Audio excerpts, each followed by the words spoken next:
안녕하세요. 최승준 변호사입니다. 사실은 제가 이 발표 의뢰를 받고 나서 뭐 여러 가지 좀 자료랑 이런 것들을 좀 준비를 했는데요. 이게 앞서서 이제 말씀하신 이제 다른 변호사님들이나 이제 뭐 비대위원장님들 말씀을 다 들어보니 사실은 제가 이제 준비했던 내용들이랑은 좀 중첩되는 내용들이 좀 많아서 최대한 좀 다른 내용들로 좀 간략하게 좀 설명을 드리려고 해요. 저는 주로 이제 개발 사업이나 이제 정비 사업, 뭐 시행 사업 등등 해서 대리를 맡아서 소송을 많이 자문이나 소송을 많이 하고 있고, 주로 대리하는 쪽은 시행사나 시공사 쪽이 되다 보니까 주로 이제 뭐 포함해서 이제 신탁사, 그다음 뭐 대주단 이쪽이랑도 좀 접촉을 많이 합니다. 근데 이제 한 번은 제가 이제 시행사 대표님과 이제 차를 타고 가다가 그분께서 이제 가산 디지털 단지 쪽을 지나는데, 최 변호사, 내가 이거 시행해갖고 요번에 이제 완판해서 1,000억을 벌었다. 뭐 이제 또 뭐 김포공항 좀 지나다가 이제 마곡 지나고 있는데 내가 또 뭐 몇백억을 벌었다. 그래서 제가 아유 대단하십니다. 근데 대표님 혹시 이게 완판이 안 되면 어떻게 되나요?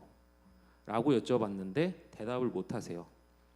뭐냐면 아예 이분들은 분양이 잘 안 됐을 때에 대한 플랜 B가 없어요. 그리고 또는 플랜 B라고 하기에는 좀 그렇지만 런할 생각을 먼저 하십니다. 뭐냐면 시행사 자체가 깡통이에요.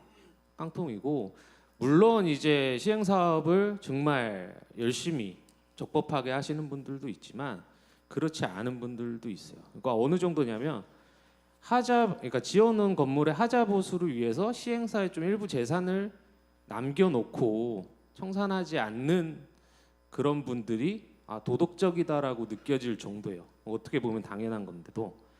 그러니까 제가 이 말씀을 드리는 가장 큰 이유는 뭐냐면, 이미 저희 이제 개발 사업이 이제 본격화된 뭐 2000년대, 그다음 뭐 PF 사업 진행이 된 2000년대 이후부터 사실 오늘 이제 발표한 사례와 같은 케이스들은 굉장히 많이 쌓여 있고, 그거에 대한 문제 의식, 그다음에 해결책 등이 지금까지 나오지 않았던 건 아니에요. 근데 지금까지 뭐 유행이 항상 있죠. 뭐 오피스텔, 뭐 근생이 유행이었던 적이 있고, 분양형 호텔이 유행이었던 적이 있고, 최근에는 뭐 지산, 지식산업센터가 유행인데, 이 계속 사실 건물의 유형을 바꿔가면서 시행사업자들은 남의 돈을 갖고 이제 계속적으로 돈을 벌어왔던 거죠. 그러니까 가장 중요한 건 문제가 뭐냐면, 저는 사람 자체를 신뢰하진 않아요.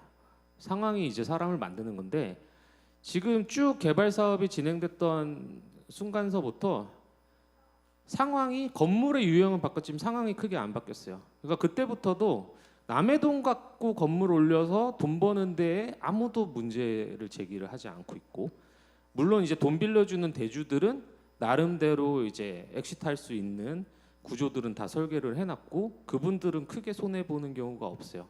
크게 이익 보는 경우는 있지만, 근데 기본적으로 하이 리스크 하이 리턴이 맞잖아요. 그런데 지금 시행 사업자들은 리스크가 없습니다.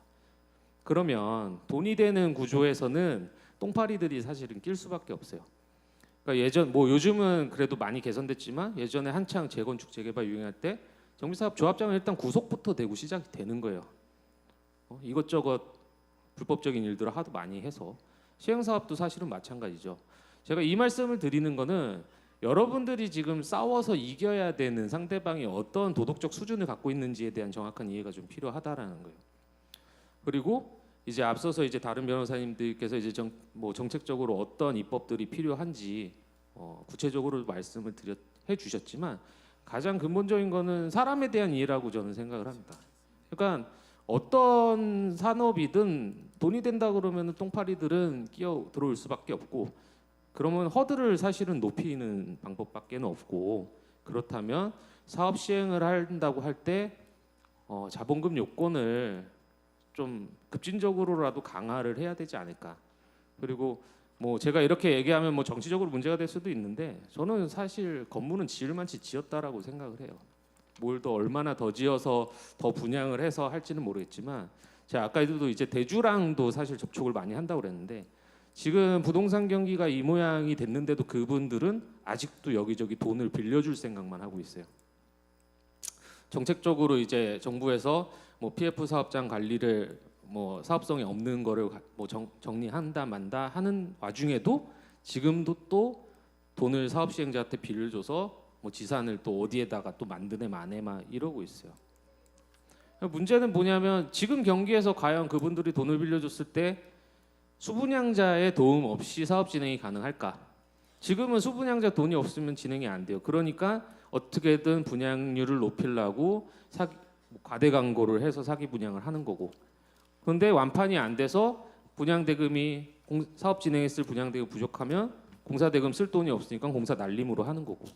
시공사 입장에서는 어쨌든 책준했으니까 이게 미완성인지 아니면 하자 발생인지 경계가 애매한 정도로 해서 일단 지어놓고 관계 공무원은 시공사에서 이거는 하자가 있는 거지 미완성은 아니다라고 우겨대면 뭐 사용 승인 해주는 거고 이런 식으로 계속 구조가 흘러가는 거거든요.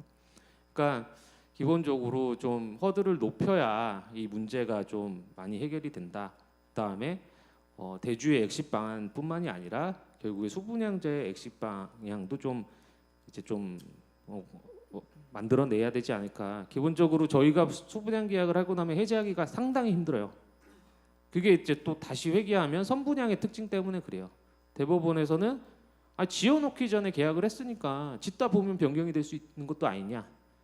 그런데 그 다소간 변경이 됐다고 해서 이걸 채무불이행이라고 볼 수 있냐? 라고 하면서 저희 해제권을 이제 인정 안 해주고 뭐 손해배상 쪽으로 가는 경향들이 크거든요. 그래서 이 모든 것들이 결국에는 우리 수분양자들의 도움 없이도 사업이 어느 정도 좀 진행될 수 있도록 좀 만들어놔야 건전한 건설 문화가 좀 정착이 되지 싶습니다. 저는 여기까지 말씀드리겠습니다.